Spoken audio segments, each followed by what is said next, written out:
Undrafted guys they are leapfrogging some of the guys that are veterans. I don't want to be perceived as the old head who always got something to say about my Right. game.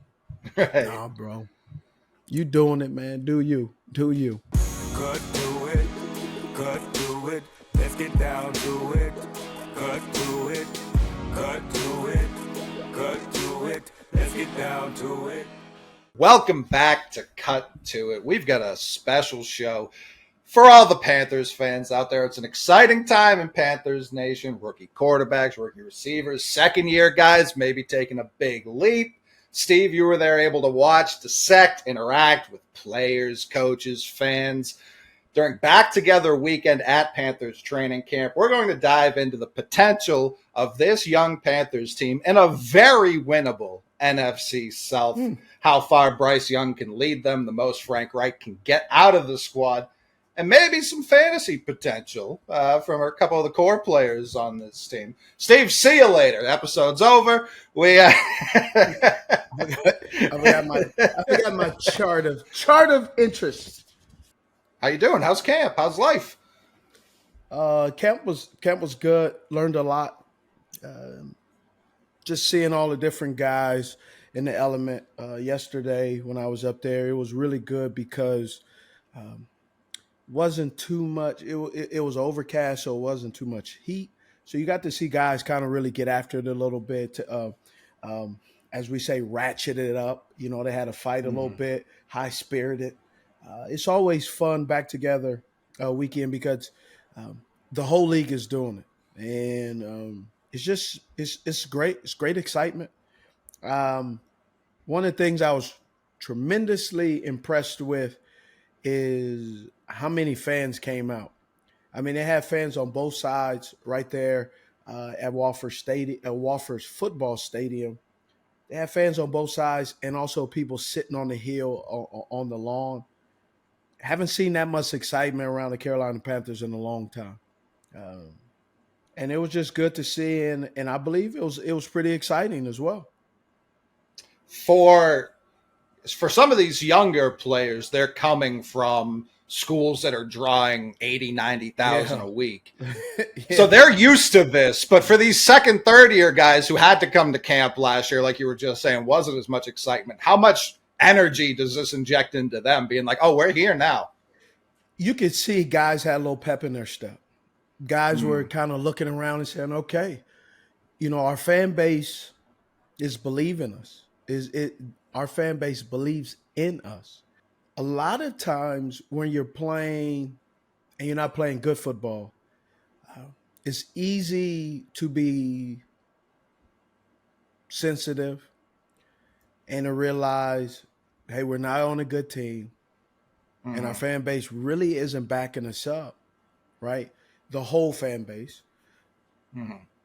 But man, it's so much buzz and excitement, obviously, with Bryce Young that, and with the coaching staff for Frank Reich, you could just kind of tell, man, that there's going to be something special. And when I say something special, I'm not sitting here acting like the Carolina Panthers or going to the Super Bowl and they about to go on a 15-1 run. I'm not talking about that. I'm talking about the excitement that you have some players who, if it all clicks, and when it does click, they can be really special. They can help your team. When I say special, I'm not talking about they're going to have Hall of Fame careers and they'll be catching, 1,800 yards every year moving forward. I just mean excitement where when you go to the bathroom and you come back, something happened. What did I miss? Versus what the heck do we do now? And I believe we're in that what did I miss phase, because last year is how are we going to not win today, or how are we not going to live up to the expectation of which we saw our team or seen your team in training camp, that you can go back to and go, oh yeah, I saw that back in July.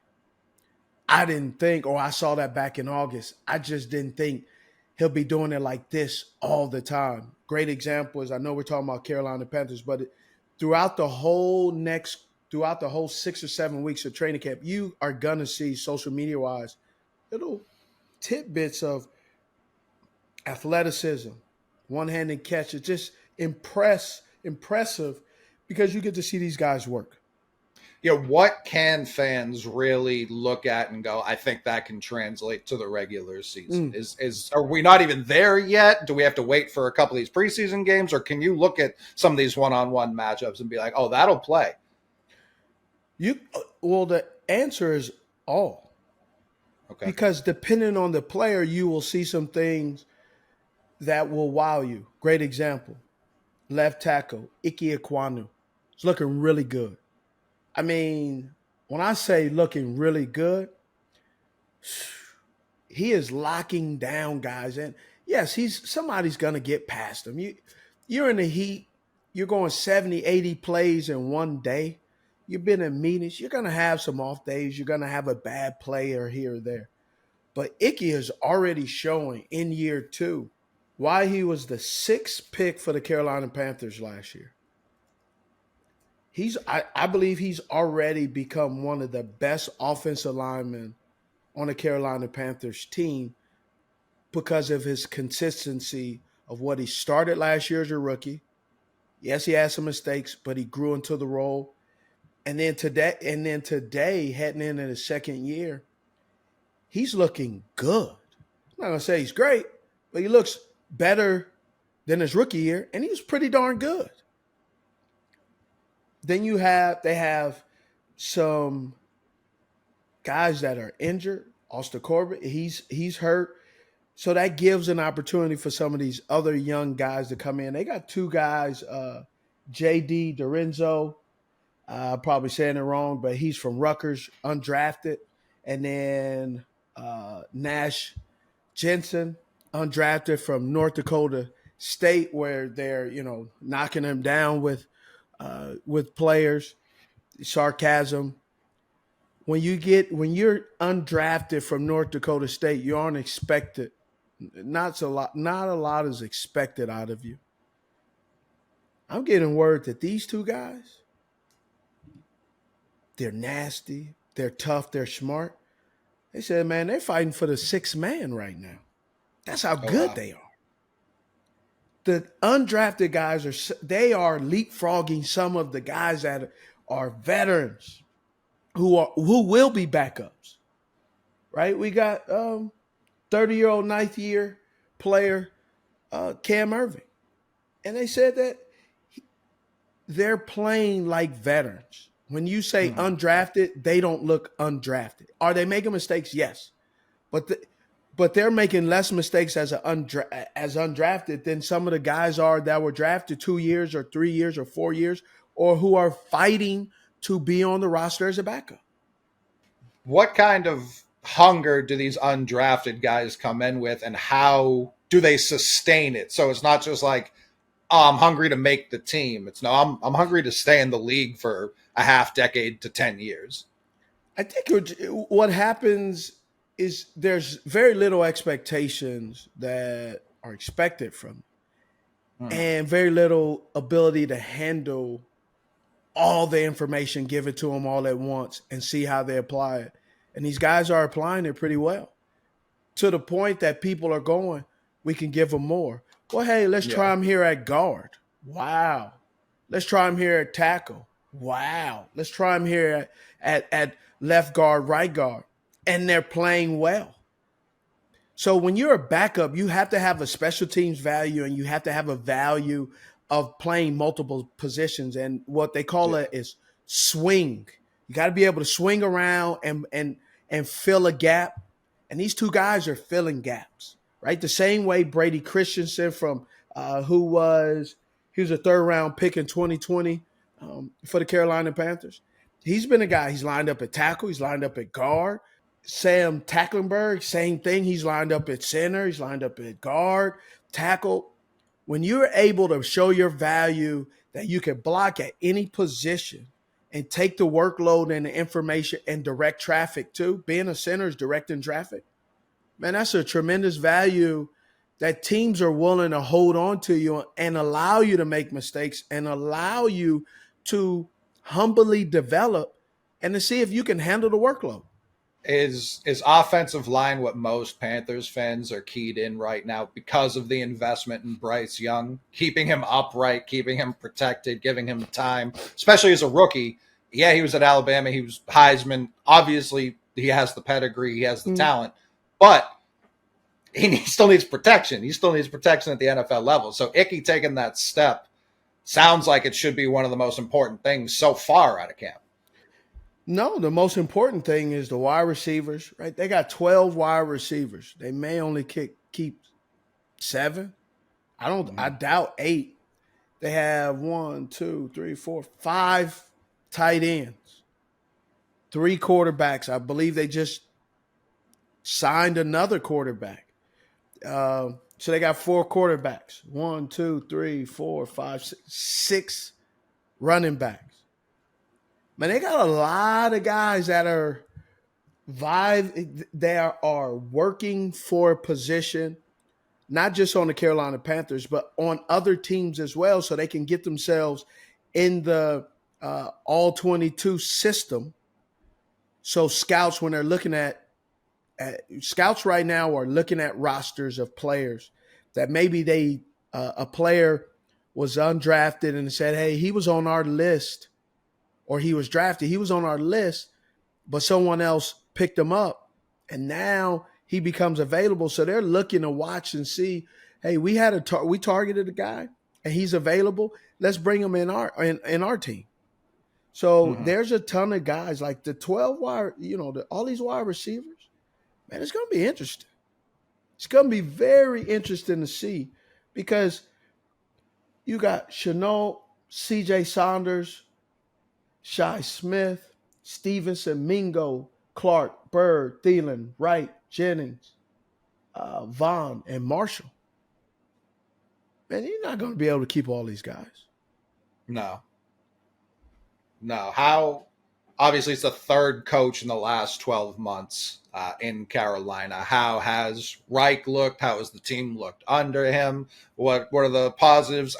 I can't imagine there are many negatives. It's only been a couple of days so far, but what have the ups and downs of practice look like so far? A lot of people that I'm talking to and just hearing, and they're just saying the leadership is more consistent. They know exactly why and what the message is. There's no hidden meaning. Frank has such a great staff of former players. D'Angelo Hall's the DB coach. Josh McCown is the quarterback's coach. Passing game coordinator, Park Frazier. Just all these different guys. Wide receivers coach for a long time. They call him OG, Sean Jefferson. Deuce Staley is assistant head coach, and Deuce Staley is passionate. He keeps those guys accountable. His job is to really be the mouthpiece and manage as well underneath Frank. And I've had an opportunity to be in a few of the meetings where Deuce has addressed the team, and he addresses the team and talks to them in the way that understanding, this is my expectation. And he told me a story. He's like, look, you don't want to be heard. You want to be you want to be seen. And he was like telling these guys, you have to create a routine. And here's the expectation. Here's what we want out of you. And just very passionate. And he gives you those chills, right? And I'm a huge Deuce Staley fan. Deuce is down there in South Carolina. And I always remember, if I had the opportunity to, name it, if I had any of my boys' opportunity to go with a junior, I was going to go with Deuce. Yeah. And so when we had the opportunity to name him, man, and so I got the opportunity to tell Deuce that is, man, I've looked at Deuce. I've been a fan of Deuce Staley for years, man.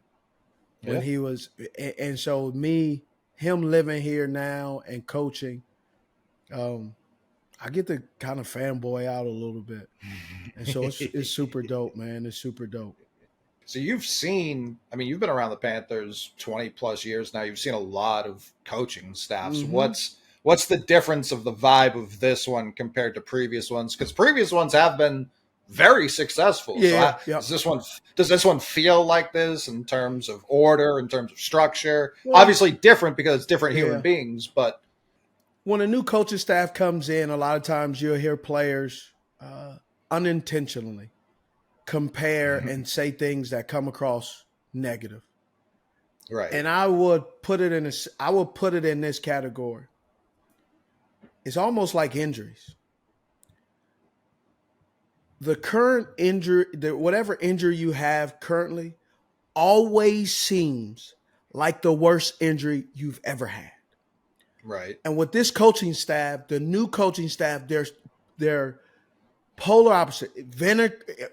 Water and vinegar, water and oil. They're so polar opposites that people are saying things and it's coming across a little bit of a dig at the former regime. And I don't want to get into that, but I would say because it's new, because there's different people saying it with different tones, different approaches, it comes across as an upgrade. Ultimately, we're only going to know was it the good call when we measure the two head to head in the same amount of time. Right. So in 2 years, if they are the same that Matt Rule is, it wasn't an upgrade. But I also believe the type of players that Frank Wright and company are getting will give him the edge to have a more successful season. Yeah, I've been thinking about the Panthers rebuild, if you could even call it that, since they were competitive, especially the second half of last season. But it seems like they have franchise cornerstones, or at least you hope franchise cornerstones at all of the key positions. They've got JC holding down the secondary. They've got Brian Burns on the front seven. That's his unit. From at least where I'm sitting, that's what it looks like. That's from where I'm sitting too. Okay, good. Icky looks like he's developing into that, hopefully franchise tackle. And then you've got Bryce. That's the question on everyone's mind. How is Bryce looking? How is he handling his first full pro duty? He's taking about 90% of the snaps. Is he making rookie mistakes? Yes. I'm going to go back and forth into the NFC because one, we got to talk about that, and then also address some of the things that people have been saying down this I-85 rivalry. Tampa, yes? Yeah. No. Stop it. You stop it there. He's taking 95% of the snaps. Has he made mistakes? He threw a pick the other day. He threw a pick yesterday, and my boy Shaq. He's human? Is that what I'm hearing? He's human? Yes, he is. Shaq Thompson, a friend of the show, Big Dog, had the interception. And he was going through his progressions. But that's also, Bryce is one of those guys. He has such great anticipation. He's anticipating that the receiver is going to be where he is. And sometimes they're not there, not because the receiver isn't good. Sometimes, that guy on the other side is getting paid a lot of money. He makes a play. It's true. He says, hey, I think I've seen this play before somewhere on this field, maybe 15, 17 hours ago. Yeah. I think you're running a quick out. Maybe I should jump that. You had mentioned Josh McCown. You mentioned Frank Reich. They're all working with Bryce Young. Is there such a thing as having too much veteran leadership? Is he getting too many different? No, because they're all coaches. That's their job, and they understand what they're supposed to do. But then also Bryce is challenging them, and they're sitting in meetings. Bryce loves details, loves to study. Right. And so he's sitting there getting enough wisdom between Josh, their quarterback coach, and Andy Dalton. You got like 27 years of experience. Mm-hmm. Andy Dalton, he played with A.J. Green, Tyler Boyd. he played with some good players. He also played with some players that were just okay. So he's able to look at it from a different perspective. He played at TCU as well, which meaning every school brings something where he maybe didn't play in the SEC like Bryce Young. So he wasn't playing against top 30 picks. He was playing against guys who maybe they ran a lot more zone coverage. So that allowed him to understand this or that. So it all, the journey of each different players and coaches allows great dialogue. And somewhere in that experience through all these guys, Bryce Young will be in a situation that either Andy Dalton, Frank Wright, Josh McCown, and then Bryce himself have been in, that they would be able to help him get out of a pickle, or at least go through a scenario that they could at least be somewhat prepared for. The Panthers and Bears are forever going to be intertwined because of the trade that was made. But a level to that didn't click until you were just talking about Andy Dalton. He was the Bears starter when they drafted Justin Fields. Okay. I remember him distinctly saying, "It's my job. He's going to have to come take it." Do you think him having that experience just 2 years ago better prepared him for now this stage of his career? He's older. He knew what he was getting into. He didn't know that when the Bears took Fields. He did think it was his job. Do you think that better prepared him to be like, all right, yeah, this is my mentor stage of my career. I'm here if something goes terribly wrong, and I'll play, but I know where I'm at right now. I believe he does. Talking to Andy, saying just his perspective, right? Andy's always been a great dude. But I think he's been, over his 13-year career, 35 years old. He's, and he's a believer. And I think I believe he looks at everything with a great perspective. That he's looking at it as an opportunity to help and know, because at some point, whether we all come to that conclusion or not, you're faced with, hey, man, I've been in this situation, which means I've been in a situation where it is not exactly what I want it to be. It didn't pan out the way I wanted it to go. And how can I make the best out of it? Right. How can I make lemonade? Yep. It's more he was making lemonade for 13 years. Now I have to learn how to make it in a different way. You know what I mean? Like, it's still lemonade. It's just a different way of going about it. At some part of your career, whether you like it or not, you think the problem is them and not you. Mm-hmm. Mm-hmm. And then when the tide starts to change, you start to realize it's not them. It's me. I can improve the situation with, obviously, my perspective. Yeah, I may not be the face on the bottle anymore, but I can go pick the lemons from the trees. Like, I can still help. I can still help in this process in some way. Because sometimes we get there and we don't know, are we the victim or the martyr? But then you get enough tread and on the tire, or the tire starts to get worn down a little bit, and you start to realize, you know what? Being a victim sucks. Being a martyr sucks. I'd just rather choose to make the best out of this situation. Mm-hmm. I saw you and Moose grilling with with Mingo. How was that? It looked overcast, cloudy. It looked like 55, maybe 60 degrees outside. It didn't look too hot. It was 98 degrees. We had 2 grills going with propane. Bro, you weren't even talking. You were so hot. Bro, I had sweat going down the crack. I had sweat that started at my head, went down my, I was, hey. Mingo said he just got out of the shower and he was drenched already. Bro, it was ridiculous. One of the cool things that I saw a few people, they're like, man, he need to quit turning over those steaks he's killing. I was turning over because it was so hot. Right. I didn't want him to burn. Right. And we didn't have any spray, and so they kept sticking. So I didn't want them to stick. Yeah. Listen, grilling on the internet is as dangerous as it gets because everyone's an expert when it comes to grilling. Everybody's an expert, especially in the South. A lot of them like, oh, those were terrible. Actually, they were medium, so they were excellent. How does that feel having an older you and Moose playing the older, like the big brothers, the uncles to this current group of receiving this receiving core? I was up there and one of the players was asking me, what's your angle, Steve? I said, man, for the first time, I get to be the good cop.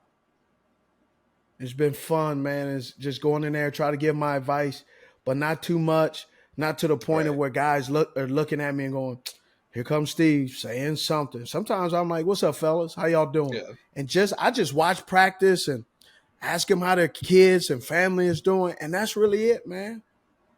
I don't want to be perceived as the old head who always got something to say about my game. Right. Nah, bro. You doing it, man. Do you. Do you. So it's kind of a brand new. We talked about that. You said they had 11 receivers at camp right now, 15 even. But they brought in Adam Thielen. They brought in DJ Chark. They drafted Mingo. Terrence Marshall's year 3 right now. So how year 3 out of LSU. Yeah.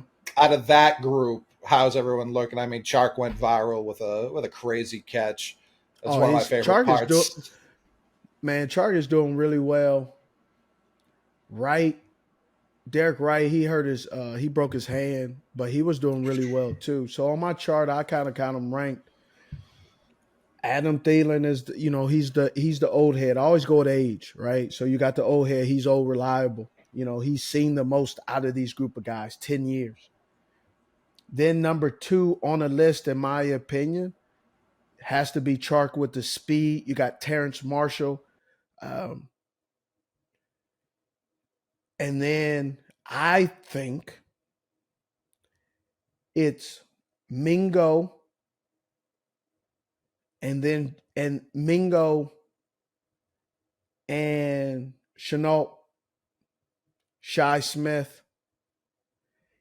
And then there's Derek Wright, Damiere Byrd, CJ Saunders. They're kind of battling out to see who can maybe be a special teams guy. That's how I see it. Then you go in the running back position. They got Peoples from App State. He's a rookie. Pad level is way too high, in my opinion. I think Miles Sanders and Chuba Hubbard, they're going to be battling out to see. Miles Sanders is going to be the big to have the workload. But what I've been impressed with Miles Sanders is his receiving value and, pass pro value is there as well. He pass pro excellent last year. So Chuba Hubbard and Peoples, I think, is going to be battle to see which guy can be that third down back, that short yardage, because this is a multi-tier backfield, and how these guys play is going to depend on how they stay. And then you got Blackshear, who's his special teams value is remarkable, so I think he's locked in there. Is there almost a competition now to prove value for special teams, since so many guys know it's a way into the league, a way to get their foot in the door? Every draft, everybody's drafted in these different positions, obviously outside the quarterback, and there's a word under there that says SP value, special teams value. You must play special teams. The more you can do, the more valuable you can show who you are. So right now on Underdog, Miles Sanders is ranked RB20. You were just talking about his ability to block, his ability to catch. It's something he talked about coming out of Philly. He felt like he was undervalued. Is that an area you think the Panthers are going to attack a lot? I think he has a lot of value as a receiving running back, and I believe he'll prove that. So you think even 20 might be a little low? I think so. Okay, I like that. I'll move him up. He had career highs last year, and it's been strange. It feels like even back to Penn State, his whole career has kind of been under this shadow that he didn't cause. Obviously, he comes after Saquon. He goes to Philly. They trade for all these wide receivers. They kind of phase him out of the Super Bowl, which maybe not the best decision. And now he's replacing. Is CMC regarded as the best running back in Panthers history? Not anything. I'm not asking out of a slight to him. There have just been some really cold running backs that have come through the Panthers. I think CMC will be the most well-rounded running back because of what he's able to do catching the football. Yeah. And running, so dual threat. I think the best running back has to be, double trouble with D'Angelo and Jonathan Stewart as the group of guys. But CMC is impressive. He really is. So I believe as a running back to be able to do all the multiple things, he's probably going to be up there. And I don't think they'll ever get a guy that will do that just because times are changing. Right. Right. And he's not, those types of players just don't always come a dime a dozen. He's unique. He's a unicorn. Now, I flip the script. Tight ends. It's going to get real interesting. I think it's Hayden Hurst's job to lose. Ian Thomas, 6-year player out of Indiana, shows flashes. That's all he shows is flashes, not consistent. Right? He'll make a great play, and then he'll drop an easy routine catch. Did that yesterday in one-on-ones. So, do you still get the shows like what year does that expire? Because you just said year 6 shows flashes. It's like how long? And 6 years is a very long career, but how long do you get that? Well, here's what I mean. He's in his 6th year, and they just picked up a free agent in the same year. Yeah, 6th year. Yeah. So what does that tell you? Whoever they feel more comfortable with is who's staying on the team. Whoever they feel can be more consistent in their role. Yep. When they pick up somebody in your position with the same year you've had, better get on that jugs machine. Yeah, they're screaming at you. They're letting you know loud. They have spray painted all along the wall. The other side of the ball. How's everything over there looking? Like I said earlier, you got Burns, Agent Zero now officially. He's Zero. Now? He's doing good. Man, this is unique and interesting because they got a lot of guys. Grow J Hill, he's been a guy in his 8th year. He's went New England. He was, I think, the 6th. He was a 6th-round pick out of New England. Every year he's on a different team, but he just makes plays. He's making play after play. Frankie Louvu, he's playing well. Shaq Thompson, he's doing well. Somebody that's I think is really interesting, Brandon Smith needs to show some consistency. Super athletic out of Penn State, known as a guy that can do it all. He needs to take that step. I think they're waiting for it. Guy I'm rooting for, man, you could put him right there now, man, number 47. First of all, he legally changed his name from a nickname to his birth name, man, Bumper Pool. But Bumper Pool, man, every time I'm at practice, I see him, there's my guy. I'm just rooting for him, bro. I am expecting Bumper Pool to be on this team. And special teams value, bro. Oh, for sure. But he just falls in the play all the time. Yeah, I had to Google just to make sure I remember what school he went to. Arkansas. Perfect SEC college football name. Perfect. If you watch him, he'll just be, skating along, going with the flow. Oh, tackle. Pick. Tackle for loss. Delayed sack. Just makes plays. Yeah. Now, what's interesting is they need to find someone, or they'll have dual situation where Gross Matos, Marquise Haynes, those two guys are kind of duel it out. And because Gross Matos is a real interesting thing. He got the starting gig last year in his 4th year out of Penn State, super athletic, 6'5", 265 pounds. He became the starter last year under Matt Rule because of the loss of, he went to Philly. Oh, Hassan Reddick. Of Hassan Reddick. And he was the 3rd down guy, came in. He was a situational player that became the starter. And I'm always weary of situational players that became the starter because situational players will show flashes. But Right. that flash doesn't mean that's how you're going to play every single time. That's what I'm worried about. And he didn't have the big plays that he had, flash plays, the year before.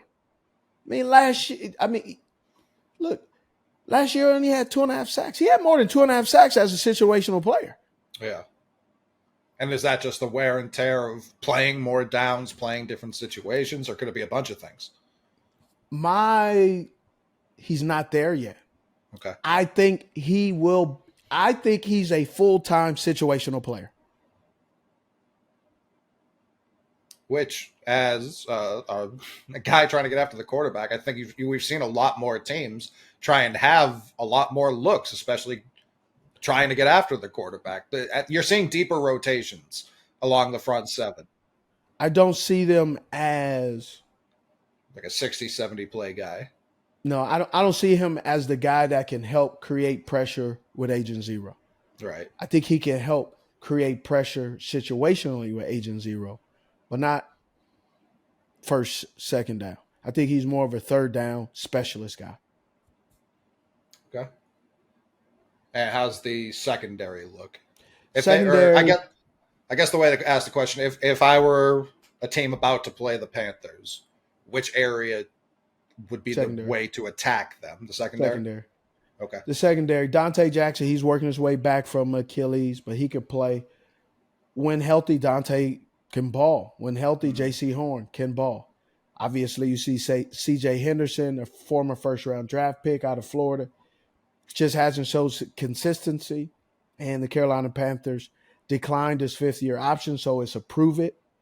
Last year, I watched him in the preseason. Man, he played well. Didn't play as good in regular season, so a little bit disappointed. Keith Taylor, third year out of Washington, 6'3", struggled. Xavier Woods, veteran, he'll be fine. Jeremy Chin, veteran. Von Bell, man, he's really the quarterback back there getting them together. The guy who's impressed, and I love, he's just a dog.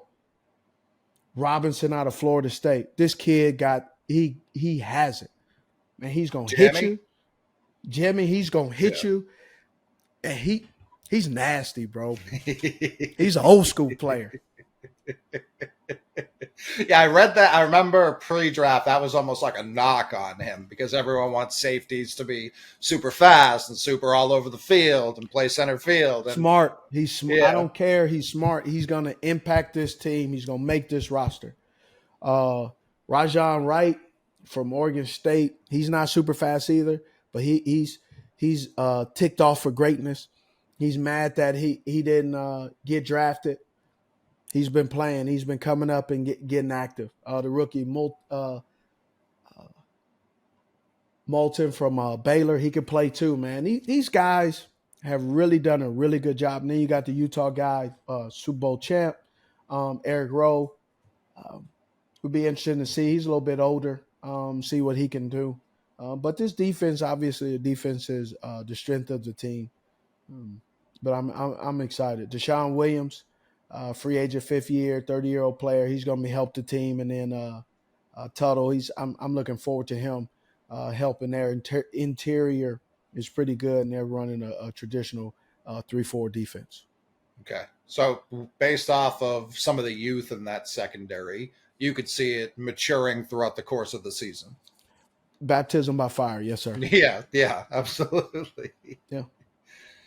But overall, good vibes coming out of first week. Here's what I would say. Coming into training camp and heading into preseason and going into the season, there should be a lot of optimism. Right. There's a lot of flash plays, offense, defense, special team. That continues to happen. This is a team that can surprise you with beating some teams that you did not expect them to win. I do think that can be the case. Yeah, I think plenty of reason for again, it's not a full rebuild. This wasn't a 1-15, 1-16 team last No, year. it just was. It was the management of it wasn't great. Right. You didn't get here in a conventional way, but we're here now. Yes, and your team and your coaches know what they have on paper. Now they have to figure out is what they thought they had on paper, is it really real, and then adjust. Yeah. But I do believe, based off what they have right now, heading into the second year, and based on how this season goes, pretty good foundation if it goes the way it should. Are there any, because of the division and it being winnable for really all four I think teams? it is. Well, 3 of the 4 teams. Yes. Is there any, this is a weird question, but are there any negatives to having success too soon? Not with this team, because you have a young quarterback, so getting some early wins it will help calm the storm for him, I think. And then also because you got a new coaching staff too. Everybody's antsy to get the first win. Yeah. Everybody's antsy to kind of show, hey, this is what we can be. Oh, I don't even mean like a hot September. I mean like get to the playoffs year 1. Like is that? No, I don't think. No. Okay. No, I don't. There's no such thing as too high expectations because of it being Bryce and now everything. the high expectations gonna be on the fan base, not on the players. Absolutely. That's what I'm talking. That's what I'm asking on behalf of. Yeah. Yeah. No, I don't think so. Okay. Right. And it really helps some of these older players who have been sticking it around to say, you know what, it was worth it. Definitely. That is something I often forget about football. It's next year's not guaranteed. Next week's not guaranteed. So that is a point I overlooked. Yeah. All right. Cut to it. Let's get down to it.